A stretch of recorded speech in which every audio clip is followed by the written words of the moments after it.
At this point, there is no denying that Arcane was one of 2021's biggest and most successful releases, with 9 Annie Awards being recently awarded, which in all honesty is well deserved, especially with how Arcane delivered such a spectacular animation style, acting, and creative design choices for its visuals.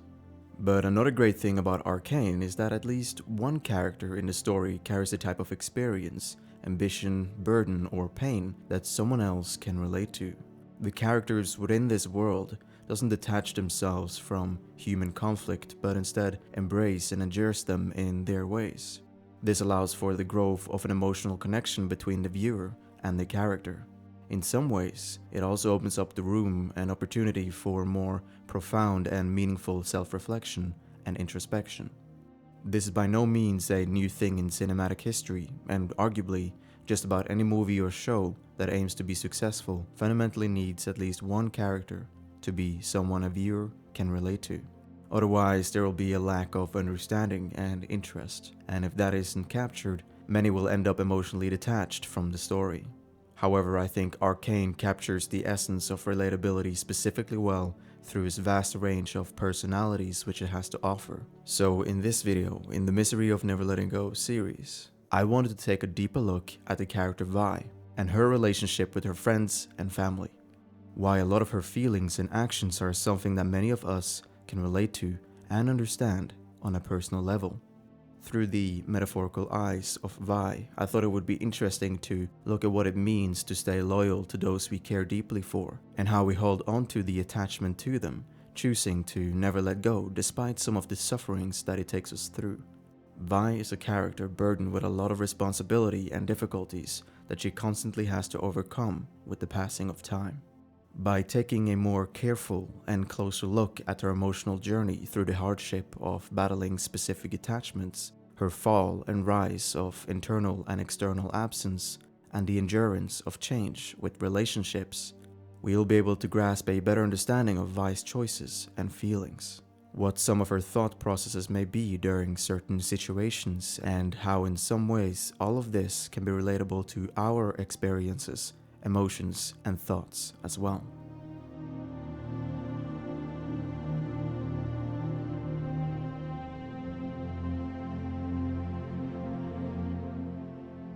To many of us, there are some people in this world who we have chosen to take care of in varying degrees of effort. To some, we simply make sure that they are present and alive before we move on with our day. Hey, how you feeling? But with other people, we invest heavily in their health, happiness, and safety, consistently checking up on them to ensure that they are available whenever they require support or assistance. There are those to whom we would sacrifice a great deal of our own emotional needs to make sure that they can live in comfort and tell their own story without interruption. A part of our level of effort is usually determined by the degree of our emotional attachment to that person. These feelings of affection can arise from a great many reasons, but to name 2 instances, some may be from greedy desires in hopes to fulfill a lack within oneself, or other times from the purity of selfless behavior, where you make sure that the other person is taken care of before yourself. You've got a good heart. Don't ever lose it, no matter how the world tries to break you. Protect the family. Vi is a character with a good heart that follows more or less the behavior of selflessness, even though she's troubled by certain expectations and mental limitations. Well, that place does look like it has bodies buried in the basement. You don't know anything. On the outside, from the view of people who don't know her, she might appear like a tough and emotionally monotone individual, but deep inside, Vi carries a heavy emotional attachment to her new family in the Undercity. It's an emotion she doesn't take for granted, and she's not afraid to defend that fact when she has to, for there are some people in this world that she knows is worth fighting for, despite the opposition that it may attract. There's a common theme among how some relationships are established by reaching out a hand to those in need. If you look back at the relationships you have fostered in your life, you may recognize that many of them were initially formed by choosing to assist one person. Arcane exemplifies this scenario quite well. Victor chooses to save Jace from taking a fatal leap to help him instead do his research and build hex tech together. Which is why I'm here. Because I think you're onto something. I want to help you complete your research.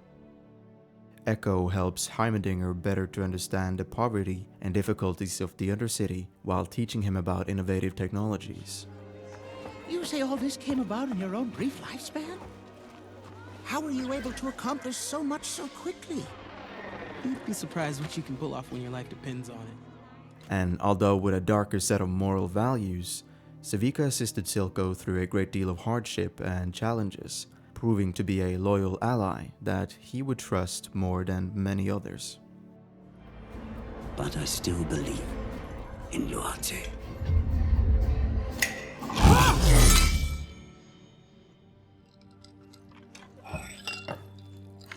But you can also find this with Vi's relationships, although in her case, most of her connection stems from her choosing to assist others and not the other way around, yet again displaying her acts of selflessness. With the exception when Vander saved her and the younger sister Powder on the bridge when they were bereaved. Although even if we didn't see it directly in the show, it's safe to say that while living with their parents before their passing, the sisters kept close as well, and Vi was determined as the older sister to make sure Powder was safe. As they view the calamity on the bridge, they hold hands for the security of comfort, being there for each other, despite not knowing exactly what to do, other than to emotionally shatter at the sight of their deceased parents. But even with that heartbreak, Vi's attachment to her sister remained consistent as they grew up.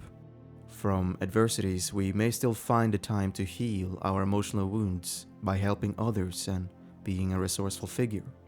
Powder, look at me! What did I tell you? That I'm ready. That's right. So?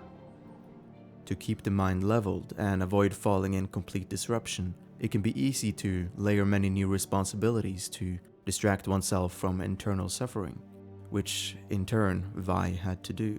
Vi had to put herself in action, do things and see results, even if it meant putting herself in danger. Wanna see how that ends?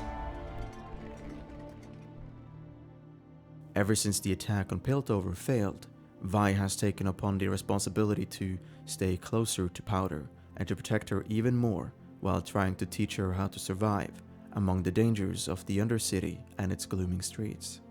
And now, with other people she has become attached to, she must deal with more responsibility and take care of Milo, Clegger, Echo, and, in her view, Vander as well. Vi has an important job to maintain all of their relationships together, even with some of the discomfort it brings.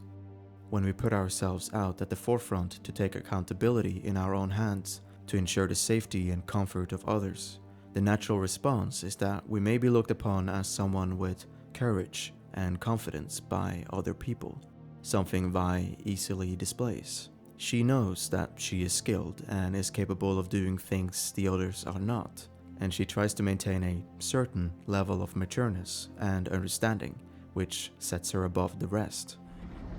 Every time she comes, something goes wrong. She jinxes every job. Just drop it, Milo. In many ways, however, she naturally favors her sister. It's all right, Powder. At least you're okay. She gives her special treatment as Powder is the only family by blood that she has left. But it's also due to her younger age and the slight feeling of pity Vi has for Powder's evident inability to perform specific tasks. What about us? I get my face bashed in and she just gets a pass? Yep. When we know that we have the capability of doing more for those we are attached to, when we see they are struggling behind, we may let go of our pride to settle with their pace, to try and show support and guide them instead. Yet again, giving up something of ourselves to provide for the other and their emotional stability. We may try to show forgiveness and empathy for the other, with the mindset that we shall not discourage them when they are making an effort to show progress. Regardless of how slow it may be. Milo, however, is someone who completely disregards this approach and feels that it's best to belittle Powder for her mistakes and choices. Even though Powder stands up and tries to defend herself, I tried, okay? You don't get it. You're older, you're bigger. It isn't fair. So stick with us. Take a punch or two. Milo doesn't give up and continues with the shaming, which eventually pushes Vi to defend Powder over and over again. Vi saw her sister constantly being mistreated with shaming and discredit of her talents, and what we do often when we know the ones we care about are being treated poorly. We become frustrated and angry with the opposer. Vi is doing her best to contain her emotion, but can't help but to let it out on Milo. Powder's my problem, okay? Your problem is never knowing when to shut up, but I'm gonna help you with that. Ready? You see this look on my face? This will always mean it's time to shut up. But despite the annoyances, Vi attempts to make sure that nothing goes wrong in the group between them, to avoid letting any potential harm go unnoticed. Spill it, Echo. Okay, well, Vander's gotta deal with the enforcers. What deal? These were in my pocket. They're from the apartment. What are they? I don't know. Should we show Vander? No. One of the reasons we reach out or keep ourselves on the alert for those we care for is to see if there is any news about their lives that has or can have harmful consequences.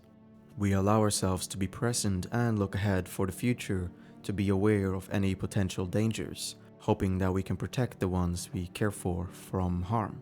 However, this choice of being actively aware can easily distract us from ourselves and our own needs, sometimes for good, other times for worse, as it can turn into a level of overprotection which impacts the relationship negatively, something that we will explore later on. With the attachment they have for her and the attachment she has for them, is not all about being equally balanced, but also accepting to live in a condition where she must face being the strong one and act according to the expectations of everyone around her, and especially those who look up to her. As someone who studies and tries to embody the many great teachings of Stoic philosophy, something I may talk about in a later dedicated video, I remembered a particular quote from the philosopher king Marcus Aurelius, also known as the last good or great emperor of Rome, where he wrote to himself in Meditations, "When you need encouragement, think of the qualities the people around you have. This one's energy, that one's modesty, another's generosity, and so on.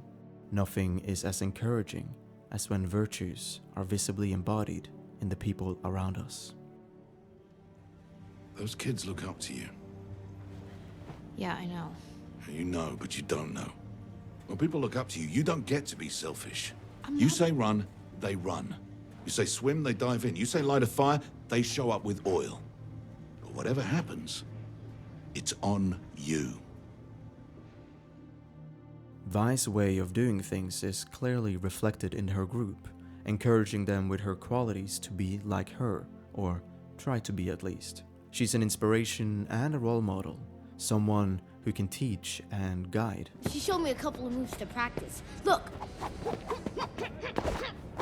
Yeah, it's coming along. In many ways, there is a great sense of confidence in her acts, from the way she walks to how she deals with setbacks and how she maneuvers through buildings and streets effectively without harming herself. Well, for the most part. Vi understands that the group is loyal to her, and when Vander lectured her, she was reminded even more of the impact and importance of her responsibility to keep them safe. Their lives are on her hands, and whatever harms befalls them, she's the one that has to carry the weight of the aftermath.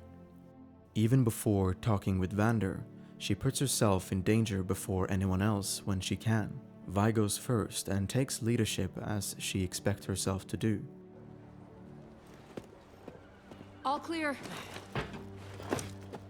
When she notices her group being anxious about a particular mission, she gives them an option at least to fall back and avoid danger, even though she prefers having them around. Regardless, Vi will try and continue the mission with or without help. I'm going. Are you with me or not? You guys know I wouldn't take you on a job you couldn't handle, right? She has a natural strength when it comes to determinations, and it's noticeable in how she handles dangerous missions, as it's greatly saturated by confidence in her ability to approach and complete tasks, especially with the motivation and inspiration she's gained from the past actions of Vander, a heroic figure she looks up to in many ways. You think anyone topside's going hungry? Besides, this is exactly the sort of job Vander would have pulled when he was our age. This in hand also translates to her determination with relations to upkeep her persistence, and in some ways this can be similar to some of our mentality, times where we have imagined scenarios of taking considerable risks to either prove a point about determination to our goals or to show that no evil is more significant than our will to protect. However, behind all of the courageous acts, there is a lingering pressure and darkness that can slowly eat us up inside. It is a feeling that constantly battles between light and dark, over what's right and wrong, as if there is an internal force that always demands something from us, as it knows that we are willing to provide tirelessly. For Vi, this pressure slowly led to physical and emotional distance by being the one who has to lead often and provide, to be the one who is meant to help and comfort, while also trying to be the wiser and more forgiving of the group. These acts that she constantly puts herself through weigh her down mentally, and the responsibility of being consistently reliable to be a source of influence can really put one in a vulnerable spot. Vi is layered by the expectations from her group and Vander to make the right decisions. In addition, she must also help maintain stability and order within the limited family they have. It is similar to carrying the responsibility for a child or someone you deeply care for, like a family member, romantic partner, or a friend, where it can often lead to the extent of choosing to sacrifice a great deal of our own time to pay them attention, or put ourselves hard at work for their benefit, or even when we are willing to be harmed physically and or emotionally to ensure that their expectations, or more significantly, our self-applied responsibility, are met. Vander is the mentor for Vi, teaching her how to survive and keep others aligned. And we often learn from those who had to suffer the hard way, not from those who have had it easy in comfort. Survival through hardship usually translates to greater understanding, meaningful knowledge, and wisdom, which Vander used to guide Vi, telling her how to stay current and understand the consequences of accountability. Vi is also somewhat a mentor for her group, as previously discussed. They rely on her in many ways while also looking up to her more extraordinary examples.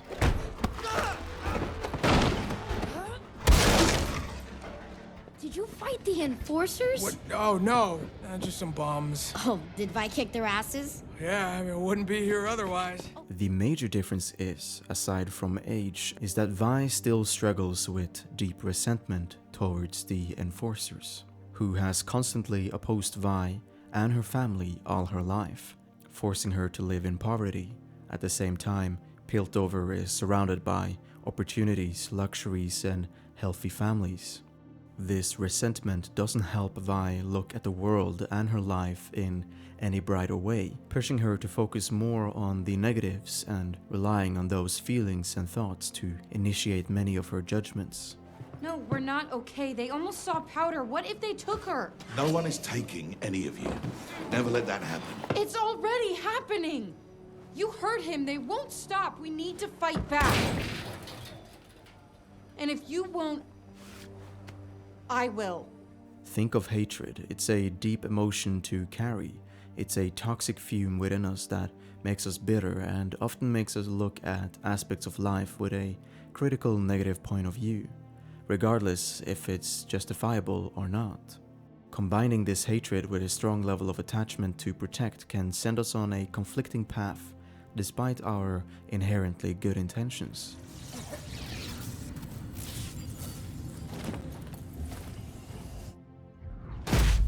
As an obvious example, which has been made many times before, I believe Anakin Skywalker from Star Wars is a shining character of what anger mixed with attachment can do to a person and their relationships. Compared to Anakin, however, in Vi's case, it's a bit different and not as extreme, and it might resemble more that of a deep frustration. But the similarities are there. The mind of Vi struggles with this dilemma of balancing her desire for revenge while also protecting herself and the family from the interference of enforcers. It can sometimes be hard to go against other people or powerful forces that threaten the peace of those you care about. In Act 2 and 3 of Arcane, Jinx struggles with this problem when Vi and Caitlyn bonds a closer relationship, pushing Jinx to believe that Caitlyn is taking away her sister in an act to torment Jinx with malicious intentions.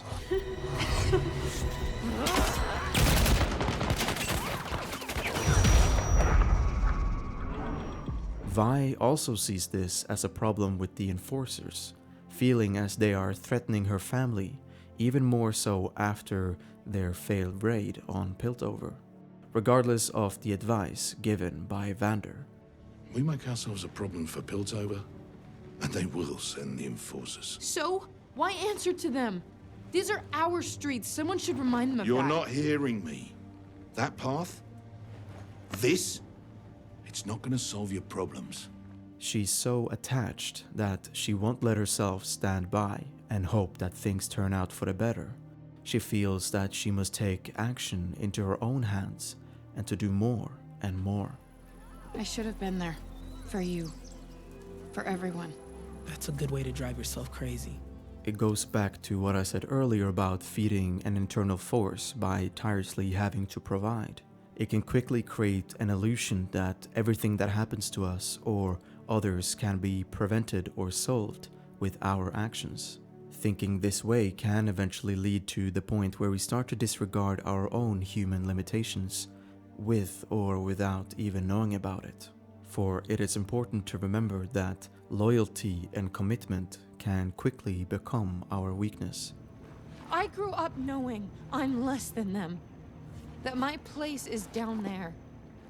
I want Powder to have more than that, and I'm willing to fight for it. Powder, the youngest of the group, believed she could do more to help her older sister and the rest of the group, as she felt helpless whenever she was brought along on a mission, especially after when Milo was consistently accusing her of making the wrong decisions or slowing them down. Powder's views, however, are comparatively similar to when Vi told Vander that she needs to do more for the protection of her family, that she isn't doing enough. Both of them want to do more and show that they can prove themselves worthy of being dependable. By allowing ourselves to try and become or maintain a heroic presence in a relationship, to be a savior of all pressing hardships, regardless of if it's our own or someone else's difficulties, we may set ourselves up for great disappointments when we realize that our determination isn't met up with the expectations of the outcome. The dilemma of close attachment is the fallacy that can occur when we start to see utopian visions of what we want people to be. In order to protect Powder, Vi had an expectation of what she should have been, a sister who did as she was told when things were serious, to be someone who would listen and trust in the judgment of those who care about her. What? You're not coming. I'm not afraid. It's too dangerous. But families stick together, you said it yourself. I know what I said. I want to fight. I can help. You're not ready. Earlier, Vi had tried to sit by the bed to give emotional support and show understanding, while also giving her some courage and motivation. Look, I've got these. And you've got those. They never work. They will. You know, Powder. What makes you different makes you strong. Always remember that, okay? But as I mentioned earlier, loyalty can become a weakness, and for Vi, it quickly turned into ignorance to other essential aspects of her relationship with Powder, leaving Vi not fully grasping Powder's true feelings and motivation towards helping the group with her rather ambitious creations. Even though Vi was aware that she had potential, She didn't see the actual determination that was hidden in her sister's mind.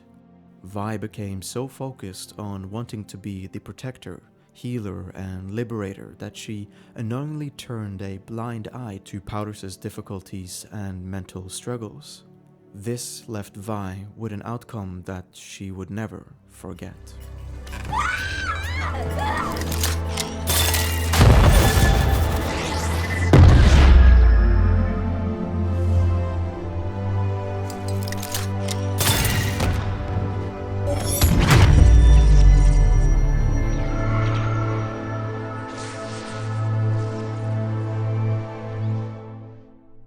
No matter how much we selfishly care about someone, there will be a lingering presence of expectation that we have for them. This topic has been discussed often, if it's a bad thing or not, or if we are actually genuinely selfless, if there are expectations behind the relationship.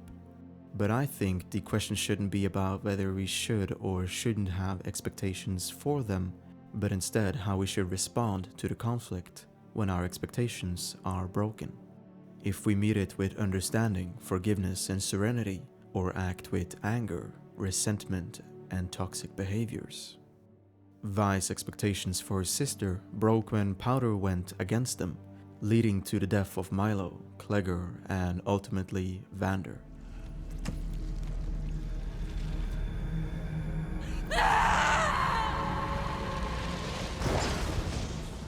Her response to the resulting calamity was an abundant disorder, anger, and extreme grief. I only wanted to help. I only wanted to help my I told you to stay away. Please. I told you to stay away! No. Sometimes, in a moment of despair, people can go the wrong direction and make a mistake, and lash out in anger no matter how much they love you. For there is an underlying link between love and hate, and the strong love Vi had for Powder and the rest of her family converted to a deep level of hatred at that moment. The people we care for the most can easily be the ones that causes us the most suffering, even if it's intentional or not. For our attachment to them, our efforts and our acts of loyalty can make us feel betrayed when the results are destructive due to the choices of the other, especially when we expect them to trust us and our devotion. Everything she had done to try and keep the family together, to make sure that the ones she loved would be safe, had now been stripped away by a single choice of someone else she was attached to. Powder had become something Vi never wanted her to be, someone who kept on proving to be a source of trouble and conflict, regardless of her other great and unique qualities. No. Why did you leave me? Because you're a jinx! Do you hear me? Milo was right. No. Even the strongest and most devoted hearts can shatter close attachments, and as a result of Vi's reaction, she opened up the wound of betrayal, as Powder was feeling ignored and dismissed, despite having shown her need for her older sister to stay, while also having expressed her regrets for the destructive actions she had made, despite the good intentions. Vi lost faith, and even while hearing her sister suffering as she cried in agony, she left her behind, feeling like she couldn't handle the pressure anymore. She was losing hope in all that she tried to accomplish. An extreme level of guilt and disappointment found its way to Vi, as she struggled with accepting the terms of failure in being the responsible one. But somewhere deep inside, Vi couldn't let go of her sister, the one she was truly attached to, even with the broken heart. Sometimes it's important that we look back at some of our initial roots of courage and reminders. And so by quickly looking back, Vander's last words to Vi were to protect Powder. Take care of Powder. Something she realized she couldn't allow herself to ignore. Unfortunately, often during deterioration of relationships, many things can happen that can prevent a quick restoration. For Powder, it was the feeling of betrayal which led her to find comfort in the hands of Silco, the criminal wolf of the Undercity. And for Vi, well, she lost her opportunity to help, as she was drugged and taken away before being able to try and save Powder. When we see, feel, and understand the detrimental effects of what attachments can do to the body and mind, it is interesting that we tend to seek it anyway. We allow ourselves to be challenged so much for the sake of another person's well-being. But there is something in the act of carrying responsibility for others that can add a sense of quality to life, regardless of the suffering it provides. And I think that an interesting factor to consider when it comes to attachment is how to handle it when we are absent from the ones we care for, and how it impacts us emotionally and physically. How some desires can still grow from it, like new relationships, and or initiate spark of reunions, and how this changes our perspectives on our commitment and loyalty to those we are attached to. Something we might explore in another video of this series. We've all had bad days. But we learn. And we stick together. If you have been listening all the way through, I want to give you a massive thanks for supporting the channel and the first of many videos to come.